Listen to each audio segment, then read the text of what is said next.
Let's turn our attention to Syria, where the fragile ceasefire in the bloody civil war has been torn to shreds in the past 2 days, with bloody bombings and fighting in pockets right across the country. Syrian opposition activists reported a resumption of heavy government bombardment in major cities across the country in a move that further undermined the 4-day truce to mark Eid al-Zuha celebrations. Activists in the eastern city of Deir al-Zor, the suburbs of Damascus, and in Aleppo, where rebels hold roughly half of Syria's most populous city, said mortar bombs were being fired into residential areas.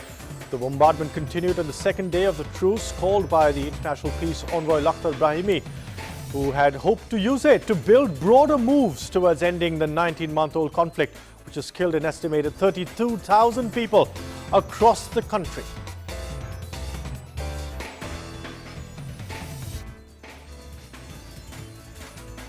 And joining us now for more perspective on what's going on in Syria, the ceasefire that's been torn completely to shreds, and whether there is any hope in the future with a new US presidency around the corner. Joining me, West Asia expert Dr. Wael Awad here with me in studio, and Satish Jacob, editor of Newswire Service. Gentlemen, thank you very much, both of you, for joining me.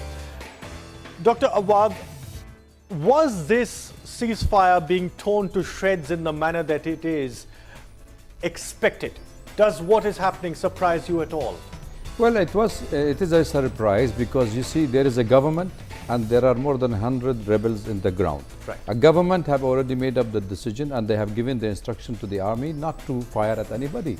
But here you have a rebels which have different sources of different backers, and they are saying, even Ayman al-Zawahiri, the leader of Al-Qaeda, called upon his cadres inside Syria not to stop the war. Yes. And they said keep on fighting, and those where we could see a bomb blast in Damascus suburb area, we could see attacking of military bases inside Aleppo and in Homs. That is also a sign of the desperation that these groups are having on the ground. And I don't see, it is not a major kind of a breakup, but it is a good sign till now that is still holding. And that is at least he's achieved what Kofi Annan and others could not in the past. So well, that's what the Syrian government has been talking about. But yeah, it is the neighbors who are hostile to Syria, who is feeding these groups with money and oil and gas. These are the people who are behind. They are the ones should be stopped. Exactly, and that's where the problem lies, isn't it, Mr. Jacob? Because it is such a complex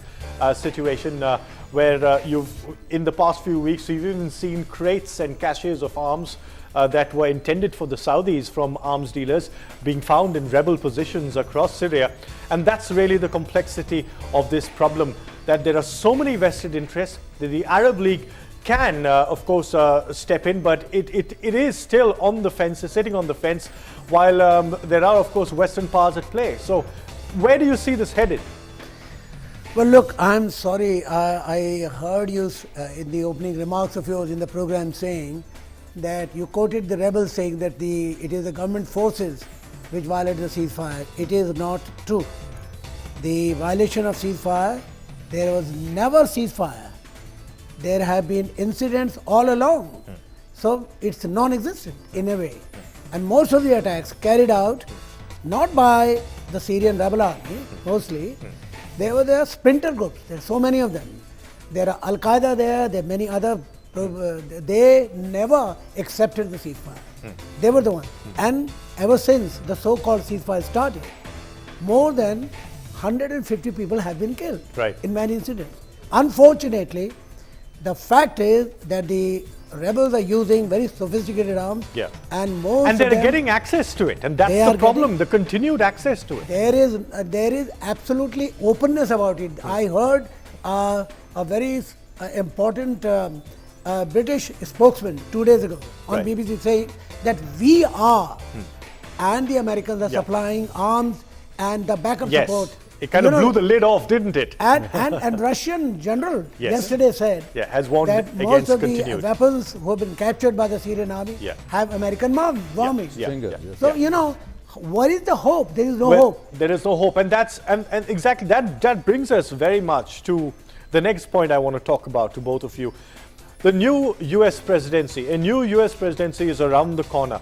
We've seen both Mitt Romney and President Obama talk more or less in the same language on foreign policy when it comes to West Asia. But do you feel that there is perhaps in the increased engagement that we've seen from Washington with West Asia, that there is perhaps hope of a moderation in these ties and of some perspective coming in?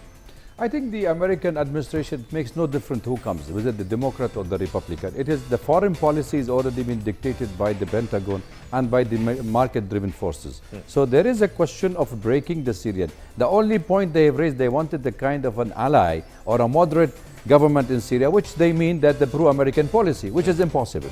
Because the current government in Syria is against the American hegemony, because the American foreign policy in our area, it's an Israeli-centric. So as long as it is Israeli-centric to provide Israel and shelter it with its own aggressive policy in the region, therefore the Syrian government will always fight back the American administration adventure in Syria. Right. Like what Romney was saying, even himself, he was cautioned by Obama by telling him that we can't arm the rebels. Yeah. But they are already doing it. And they are saying also we are not going to give the heavy arms because we are feeling that it is the Al-Qaeda and all. They are the Al-Qaeda themselves, they brought Al-Qaeda to Syria. Similar fashion, they brought it to Iraq and to Afghanistan. So let us not be naive, understand the American policy. Let's see what's going on here. All right, Mr. Satish Jacob, two more very important countries, Turkey and Iran, will also be affected by a new US presidency, and therein, through them, the equations in West Asia. Do you see perhaps a more reasonable approach to Tehran and its nuclear program and ties, perhaps getting some perspective with the countries like Russia, India, maybe, hopefully, getting the US to balance out its approach?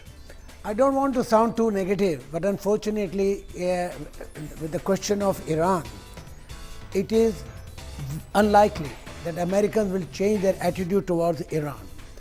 They have been marked off like Syria, and they will not rest until they achieve a sort of a regime change, both in Syria and Iran. And Roydon, one thing very interesting is going to happen. There is going to be a makeover, not only just in America. We don't know whether Obama is coming back or Romney is coming back. It's a neck-to-neck race. There could be a makeover there. Yeah. The Chinese president is going to change. Yes. There are going to be changes in Israel. Also yes. Pakistan. Yes. Yes, absolutely. And we are talking Elections about a major reshuffle in India.